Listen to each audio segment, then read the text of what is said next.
Makanya ini penting ya, kalau sampean tanya ingin jadi alim tafsir ya harus hafal Quran semua.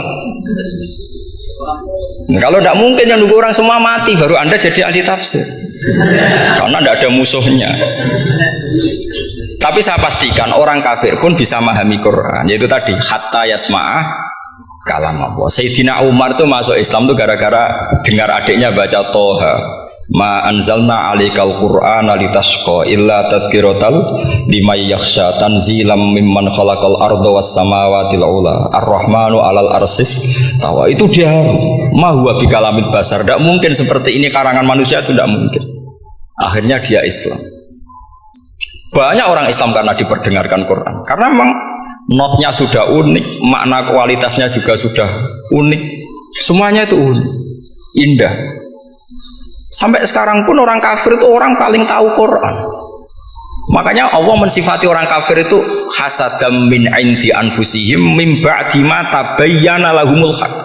Sekarang sama saya tanya, orang sing tabayyana lahumul haq itu orang faham apa orang tidak faham? Mereka orang kafir itu mengingkari Quran, padahal min ba'di ma tabayyana lahumul haq, setelah kebenaran nyata bagi mereka. Nyata bagi mereka artinya orang kafir faham atau tidak faham? Faham. Cuma mereka punya penyakit hasadam min indian. Mereka juga kalau ada ayat tentang ahkam yang memberatkan, mereka bilang i'ti bi Qur'anin ghairi hada au badil. Muhammad harusnya jangan tema itu yang diangkat, buat cari Quran yang lain yang enggak tema itu. Mereka sampai memilih tema itu karena paham apa karena tidak paham? Karena paham. Makanya di makalah saya pastikan ngaji tafsir itu gampang, karena orang kafir pun bisa. Kalau kasus Ahok itu bukan paham itu melintir, beda. Paham sama melintir itu beda. Wah, itu diterjemah kemenang tuh jangan mengangkat kawan orang Islam, bukan mengangkat pemimpin. Ya likirnya memang kalau ngangkat teman saja tidak boleh, apalagi ngangkat pemimpin. Fatal mana berteman sama orang salah sama ngangkat. Saman kancanan maling ini apik nak menawa nang andani terus ngangkat, maling ke pimpinanku, parah mana? Parah mana? Artinya sama saja ketika diterjemah jangan ngangkat teman, sebetulnya ngangkat pemimpin lebih fatal. Itu kan mafhum awlawiyah, itu kan normal saja. Itu di Quran biasa, misalnya innalladzina yaquluna amwalal yatama dzulman, orang yang makan hartanya anak yatim secara zalim. Kamu bilang, Gus saya tidak makan kok, sepeda motornya tak gasap, tak jual. Yang diharamkan kan makan. Wah, ya sarap kalau gitu. Maknanya begini, memakan harta anak yatim artinya ifsad. Ifsad itu merusak. Nak ngono ikhraq, membakar atau mencuri sama dengan makan. Bal asyad, malah kan lebih apa? Lebih apa? Dasar. Jadi yakuluna di situ tuh ba'dul amsilah, sebagian contoh min wujuhil ifsad atau min wujuhil ihlak. Jangan kok karena ayatnya makan, oh yang haram tuh makan, kalau nyuri gak apa-apa. Wah ya fata. Itu kan sama dengan santri geblek ketika ada kiai necong, kowe mbek bojomu jogeman naboi. Suatu saat istrinya lapor lagi, Pak Yai sekarang ndak naboi tapi nyadui. Karena naboi itu pakai tangan. Mereka pertama dilaporkan kiainya, Pak Yai suami saya itu sering memukulin saya pakai tangan gini. Jong jogeman naboi bojomu. Nggih Pak Yai siap. Suatu saat istrinya lapor, Pak. Tetap benjut, kenapa? Kalau nak ini disadui. Mereka pikirannya, sing haram nabok, nak nyaduk halal. Oh itu kan ngajak goblok bareng. Nah masalahnya di usul fikih kasusnya seperti itu. Makanya saya ini kadang ya maliki sekali. Kadang saya itu maliki sekali.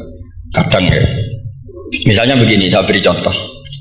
Ini yang kisah nyata ya. Ada seorang Arabi datang ke Rasulullah. Ya, tadi kan teman-teman minta juga ilmu hadis ya, ini satu paket saja. Yaitu tadi nanti kalau sampean kasih lalim itu sudah ada urusan saya tadi. Nunggu orang mati banyak tadi. Kalau nggak usah nunggu orang mati, sarannya tadi apal tadi. Ya Rasulullah ahlak tuh. Saya ini orang yang rusak. Wa ma ahlakaka. Lalu yang bikin rusak kamu apa? Qal waqatu imroati fina hari Ramadan. Saya menjima istri saya ketika masih siang. Fina hari Ramadan, siang Ramadan. Walhasil Nabi tidak menyuruh hanya kodok, tapi menyuruh kafaroh. Kafarohnya itu merdekakan budak, atau memberi makan 60 orang miskin, atau puasa berapa? Puasa 60 hari. Atau urut merdekakan budak, atau puasa 60 hari, atau memberi makan sitina miskin. Oke, kita sepakat. Sepakat ya, hadis itu sahih dan diulang-ulang oleh Ashabus Sunan. Oke, riwayatnya nggak masalah. Sekarang kita analisis maknanya. Sekarang sampean saya tanya. Kalau Anda misalnya sekarang jam berapa ini? Misalnya sekarang jam 9 kurang seperempat Ramadan. Terus Anda rokok atau Anda ngopi, kepengen ngopi terus ngopi tanpa udzurun syar'iyyin. Anda hanya wajib qadha apa bayar kafarah? Tidak sampean jawab. Rata-rata kiai kita, oh mau wajib qadha Gus karena gak jima. Sing seru kafarah itu nak jima. Kan ngombe kopi be jima beda. Pertanyaannya tuh lucu, ini naik secara fikih masalah. Masalahnya begini. Jima bojo itu tidak zina. Jima bojo itu zina apa enggak? Enggak. Berarti dengan makan bedanya apa? Sama kan? Sama-sama amrun mubah. Sesuatu yang boleh. Kenapa hukumannya berat? Makanya kata Imam Malik, enggak itu nilainya. Nilainya adalah hadku hurmati Ramadan bi ghairi udzrin syar'iyyin. Makanya kata Imam Malik, siapapun yang makan fina hari Ramadan, iftar apapun fina hari Ramadan bi ghairi udzrin syar'iyyin, maka hukumnya sama dengan jima fina hari Ramadan. Karena sama-sama ihlak ifsad hurmata Ramadan bi ghairi udzrin syar'iyyin. Loh enggak, ini ilmiah. Kamu enggak harus cocok, tapi otak kamu harus percaya. Loh iya kan, beda kan. Saya secara nafsu enggak cocok, cek berarti. Tapi ilmiah saya setuju. Kalau kiai kandhani itu kan pasti pakai badul amsilah, kan enggak mungkin semua contoh disebut. Jong penak mlaku-mlaku jogeman delok wedok iku mari setan. Mboten delok Mbah, nyekel lho malah parah to. Ndak bisa. Makanya ini masalahnya lafaz. Ini kembali ke Imam Syafi'i bilisanin arabiyyim mubin. Ketika seorang kiai bilang cung jogeman delok cawe itu adalah mengungkapkan al-muharramat. Bukan mentaksis yang haram itu hanya melihat. Saya ulang lagi ya, ketika seorang kiai bilang cung jogeman delok wedok sing haram, itu semangatnya adalah melawan keharaman, bukan mentaksis yang haram hanya delok. Itu di Quran normal semua, di semua lugat ya biasa. Itu kan sama seperti misalnya seorang mbah ngasih uang cucunya, cung tak kayak duit 100.000, cung gue tuku es. Terus gue mendingan nak ragu tuku es haram iki kan ngongkone tuku es. Lah kepen putumu mati kan nyeben 100.000 gue tuku es. Ya mulai dulu istilahnya nak mbah ngekeki putu cung 100.000 gue tuku es. Cara wong kuno. Maksudnya gue pokoke umume cah cilik senane es menyebut. Ya sudah seperti itu. Sama seperti Quran menghentikan begini. Ini memang salate yang fikih dulu, yang pokok-pokok. Di antara yang enggak boleh dikawin adalah wa antasma'u bainal ukhtaini illa ma qad salaf. Kamu enggak boleh menikahi Sri dan Zainab, kakak beradik. Sudah sepakat nggih? Fi nikahin wahid enggak boleh al jam'u bainal ukhtain. Jadi mbaknya kamu kawin, adiknya kamu kawin fi nikahin wahid. Tapi nak ngeduni boleh, berarti kan dengan waktu yang berbeda. Quran hanya menyebut itu. Kemudian Rasulullah zaman Sugeng itu hanya nambahi wala binal mar'ati wa ammatiha wala binal mar'ati wa kholatiha, juga agak boleh menikahi ponaan plus buliknya, baik bulik dari bapak yaitu ammah maupun bulik dari ibu disebut apa? Kholah. Kemudian ulama fikih merasa ada yang kurang, ditambahi lagi dua perempuan yang andekan yang satu itu lelaki kok haram nikah, berarti haram jam'u fi nikahin wahid. Misalnya cucu rabibahnya boleh enggak? Enggak boleh kan? Berarti kalau sampai mengumpulkan cucu dan mbahnya fi nikahin wahid juga enggak? Ya. Tapi orang yang waras itu tidak akan nyalahkan Quran ketika tidak lengkap. Wa antasma'u bainal ukhtaini ila ma qad salaf, ini tidak lengkap. Yang haram kan tidak hanya jam'u bainal ukhtain, termasuk mengumpulkan cucu dan mbahnya. Karena Quran enggak mau dengan logika tidak waras itu, tidak mau. Taruh saja orang itu rata-rata mbahnya kan umur 70 tahun. Cucunya umur 17 tahun. Kebayang nggak kamu nikahi sehingga adik kan boleh bareng, mesti kamu milih bareng. Makanya Quran hanya bakas wa antasma'u final ukhtain, karena yang mungkin masih menggugah selera itu dua. Tapi kalau cucu sama mbahnya itu kalau ada yang masih selera kan ya sarap tuh. Tapi fikih sebagai kaidah tetap menerangkan termasuk yang haram jam'u adalah bainal mar'ati wajad dati. Paham juga maksudnya? Artinya ketika menyebut itu tidak jaminan merangkum semua hukum. Tapi ba'dul amsilah. Fa'innal akila yaktafiya bi isyaratil ba'di. Karena orang kalau punya akal di isyaroi sebagian sudah paham. Ini penting kalau aturakan. Jadi ini penting. Nah bayangkan sekarang banyak gerakan-gerakan ahli Quran katanya tapi nggak memahami ilmu usul fikih. Quran ra ono ya wis. Nang Quran ra ono cerita harame asu, nak ono asu ya halal.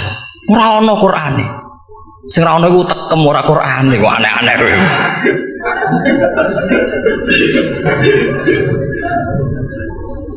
Itu kan sama terus sampean misalnya tadi jam 09.00 Ramadan tambah uzurin syarian terus mangan mie rokokan. Itu kan melecehkan Ramadan biguri uzurin syarian. Karena melecehkan hurmata Ramadan kena sanksi separah itu. Jangan kamu terus bilang, tapi Nabi hanya bilang masalah jima fina Ramadan. Jima istri itu hukumnya itu tidak zina, hukumnya itu mubah sama dengan makan. Ini cara madhab Maliki, tapi kita alhamdulillah madhab Syafi'i. Ya itu masalahnya. Berhubung itu menguntungkan sami'na wa ta'na. Nah, itu. Tapi saya sendiri dalam konteks ini, saya itu ya sangat-sangat Syafi'iyah, sangat-sangat Syafi'iyah. Dalam banyak hal sangat-sangat Syafi'iyah. Tapi dalam banyak hal kadang-kadang saya Maliki. Nah, itu kan kalau sampean tanya kenapa gitu, ya hikmah baca banyak saja. Karena yang Syafi'i itu ya karena bacanya hanya Syafi'i. Itu bukan fanatik, itu keterbatasan. Itu beda, itu namanya tidak fanatik, itu keterbatasan. Itu beda sekali. Jadi kita harus ngaji yang banyak. Saya termasuk utang ya sama Imam Syafi'i itu baca kitab Ar-Risalah. Itu kitab yang kadang satu ulama baca sampai 500 kali. Yaitu Imam Syafi'i itu dalam kitab Risalah itu begini, ini termasuk ulumul Quran yang paling penting. Muqaddimahnya begini. Wan nasu sinfani min awalil amri. Wan nasu sinfani. Ketika Rasulullah datang membawa Quran itu manusia hanya ada dua. Al kuffar sing dari jenis ahli kitab dan kuffar dari jenis yang tidak ahli. Bahkan tidak ada orang Islam zaman itu. Pertama Nabi jadi Nabi itu adakah pendengar yang Muslim? Kan tidak ada. Semuanya ahli kitab. Makanya susah kalau Quran kamu analisis korbannya orang Islam tuh kata Ibnu Umar tuh lucu. Dulu tuh mukhatabnya tuh orang kafir, jelas kuliah ayuhal kafir. Ya ayuhan nasu ubudu rabbakum alladzi khalaqakum. Jelas orang kafir. Karena orang Islam nggak mungkin dikhatabi ubudu rabbakum. Makanya Imam Suyuti kalau nafsiri itu ngeper ubudu rabbakum wahiduhu.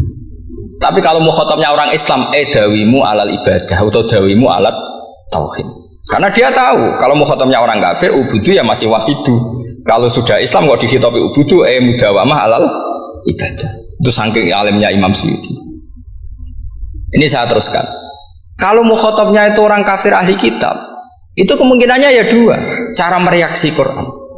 Yaitu disebut lam yakunil ladzina kafaru min ahlil kitabi wal musyrikina munfakina hatta ta'tiyahumul. Jadi lam yakunil ladzina kafaru, jelas kafaru itu umum. Kemudian ditafsir kafaru itu ada yang min ahlil kitabi, berarti kafaru yang jenis Yahudi Nasrani. Ada kafaru yang min ahlil kitabi wal musyrikin, kafaru yang jenis musyrikin, yaitu kafir Mekah. Karena cara kaidah nahwu al-atfu yaqtadi taghayyur, kalau ada ataf pasti konteksnya beda. Ja'a Zaidun wa Amrun, berarti Zaid ada Amar, Amar ya ada Bakar. Karena Ja'a Zaidun wa Amrun wa Bakrun, pasti orang ini berbeda. Tidak boleh orang yang sama kamu pakai ataf. Ini sudah clear ya ini ya. Kemudian cara pandang mereka ya beda. Ketika Rasulullah mengajak tauhid, itu ahli kitab tidak masalah. Memang harusnya Tuhan itu satu, tidak masalah bagi ahli kitab. Problem bagi ahli kitab adalah Muhammad itu nabi. Itu kita nggak suka. Kalau Tuhan satu oke, tapi kalau Muhammad nabi tidak oke. Kita bisa jadi nabi, kata mereka, karena mereka merasa nasabnya sampai Ibrahim. Sementara zaman itu mereka sanksi Muhammad itu nasabnya konti, gak jelas. Nah, ini penting kalau aturakan. Sehingga dalam konteks ini Allah menjawab ahli kitab dulu. Ini itu disebut Muhammad itu nasabnya jelas. Ini itu fihi ayatum bayinatum maqamu Ibrahim. Ini saya dengarin. Ibrahim itu jelas pernah ke Mekah. Bukti Ibrahim pernah ke Mekah adalah jejak kaki Ibrahim di makam apa? Makam mereka artinya buatan kuburan, buatan jejak kaki Ibrahim ketika bangun Ka'bah. Fihi ayatum bayinatum maqamu Ibrahim. Pun. Kalau Ibrahim pernah di Mekah, artinya beliau pernah nikah di Mekah. Paling tidak punya dzurriyyah di Mekah. Jadi Ismail dibawa ke Mekah. Jelas ayatnya wa idh yarfa'u Ibrahimul qawaida minal baiti wa Ismail. Ini dengarin ya. Sebab itu saking alimnya berjanji itu beliau tahu betul masalah utama Rasulullah Muhammad adalah disangsikan nasabnya. Sebab itu kitab berjanji pertama cerita setelah dia alhamdulillah macam-macam awal ma'anab tadi satrusnya, terus dia bilang wa ba'du fa'akul huwa Muhammad bin Abdillah bin Abdil Muttalib. Saat terus ya wabak dua Muhammad bin Abdullah bin Abdul Muttalib wasmu Syaibatul Hamdi Humidat Khisaluhus Saniyah. Saat terus Ibnu Kusoyin, saat terus Sumiyah bi Kusoyin litakosi fi biladi kudu'atal Qasiyah. Karena dia tahu yang masalah bagi Rasulullah itu adalah masalah nasab bagi mereka loh, bagi mereka yang kafir. Terus beliau ngendikan ditutup wa adnanu bila roibin indadawil ulumin nasabiyah ila dhabihi Ismaila nisbatuhu wamun. Jelas saya Adnan itu pasti puter cucu-cucunya Nabi Ismail. Karena orang Yahudi yang disoal Muhammad itu, kamu itu siapa? Kok tahu-tahu Nabi? Kamu orang Arab. Orang Arab itu tidak pernah ada Nabi. Yang Nabi itu normalnya orang Israel, yaitu turunan Yahudi. Karena Yahuda bin Yakub bin Ishak bin Ibrahim. Akhirnya Allah membuktikan fihi ayatum bayinatum maqami. Bukti kalau Ibrahim pernah di Mekah adalah jejak kakinya di Mekah, itu dekat Ka'bah. Ini jawaban Allah yang tentang ahli kitab, karena sudah jelimet. Ada ilmu ansab, ada ilmu nasab, ada polemik kitab samawi. Kalau kafir Mekah ini goblok-goblok. Ketika Rasulullah pakai teori tauhid, orang kafir Mekah itu saking gobloknya bilang gini, Muhammad, kita ini urusannya banyak, utang kita banyak, kasus saya banyak. Kok Tuhannya satu itu tidak cukup? Yaitu mereka mengatakan aja'alal alihata ilahau wahida inna hadza la syai'un ujab. Bagaimana Tuhan hanya satu? Urusan kita banyak, masalah kita banyak. Tuhan nggak boleh satu, harus banyak. Sejumlah urusan kita. Ada Tuhan BPKB, Tuhan macam-macam lah. Ada Tuhan kredit, Tuhan kas macam-macam lah kan. Sesuai sebanyak urusan kita. Mereka tanya aja'alal alihata ilahau wahida. Masa Tuhan satu? Inna hadza la syai'un ujab. Ini aneh. Tapi Rasulullah dengan sabarnya, kalau yang seperti ini Allah menjelaskannya beda dengan yang pertama. Karena tadi orang kafir itu bisa min ahlil kitab, bisa wal musyrikin. Lam yakunil ladzina kafaru min ahlil kitab. Ada yang wal musyrikin. Semuanya ini tidak pernah munfakina hatta ta'tiyahumul bayyinah. Mereka tidak pernah tercerabut dari pikiran mereka, dari mainstream mereka, sampai ada bayyinah. Bayyinah itu kejelasan kebenaran atau benar yang begitu jelas. Itu siapa? Rasulun minallah yatslu suhufam mutahhar. Akhirnya Nabi sabar. Saking sabarnya Nabi itu ngomong gini, ya di khalayak umum, mukhatamnya ya kafir semua. Hei saudara-saudara kami suku Quraisy, kita ini sebangsa. Nabi tanya, Muhammad, ajaran kami itu benar karena kami itu orang yang kita percaya. Tapi kali ini Anda aneh karena ngajak satu Tuhan. Itu tidak mungkin. Urusan kita banyak, satu Tuhan itu tidak mungkin. Tuhan harus banyak. Kita punya 3 aja kurang banyak kan, banyak punya Lata, Uzza, Hubal. Rasulullah dengan sabarnya ngendikan gini, hei kaumku, kalau kamu jadi pembantu, jadi buruh, senang mana punya majikan banyak sama majikan satu. Kalau majikannya banyak, itu perintahnya beda-beda. Seleranya, semua harus kamu lakoni, semua harus kamu taklui karena kamu harus nurut. Wah ya repot mat kalau di majikan banyak, ngerepoti mesti. Rasulullah tinggal nimpali, Tuhan kamu itu majikan kamu. Kalau Tuhannya banyak, perintahnya ya banyak, seleranya beda-beda. Kamu bingung mbak? Wah ya bingung, ya udahlah mat satu aja. Akhirnya mereka masuk Islam. Nah itu disebut Nabi itu fatona, punya kecerdasan artikulatif. Kalau menjelaskan itu masuk akal. Nah itu disebut dorobawahu matalar rojulan fihi syuraka'u mutasyakisuna wa rojulan salamal birojul hal yastiawiyani masalah alhamdulillah. Nah ini penting. Allah membuat satu perumpamaan bagaimana ada satu pembantu yang punya majikan banyak yang berbeda-beda seleranya, berbeda-beda perintahnya. Dengan kalau hanya satu majikan, apakah sama? Mereka jawab tidak sama, enak punya satu majikan. Begitulah Tuhan kamu harusnya satu. Jadi artinya gini, kalau kamu ngaji ulumul Quran, kamu harus tahu ini khitab ke kafir. Kafir yang mana? Ahli kitab atau kafir yang musyrik? Nah sekarang tidak tahu lagi, pokoknya kafir. Makanya kalau orang berdebat dengan mereka itu tidak goblok menewak. Makanya sama tidak usah ketularan goblok, sing pun gimpun, sing goblok ora usah ditambahi mun kathah dan ini pun. Ya karena kita ngaji jelas Qurannya kan lam yakunil ladina kafaru itu masih ada min lil bayaniyah atau min lil bayanil jinsi. Kafaru itu sopo? Siji min ahlil kitab, dua kafaru sing wal musyrikin. Dua-duanya tidak pernah munfakina hatta ta'tiyahumul bayinah. Mereka tidak akan tercerabut dari pikirannya sehingga ada bayinah. Bayinah itu siapa? Rasulun minallah yatlu sufam. Nah, ketika Nabi menjelaskan asal usul nasabnya bahwa Sayyid Adnan itu ila Ismail, Ismail jelas putra Nabi Ibrahim. Mereka terus baru iman karena ada fihi ayatum bayinatum maqamun apa? Ibrahim.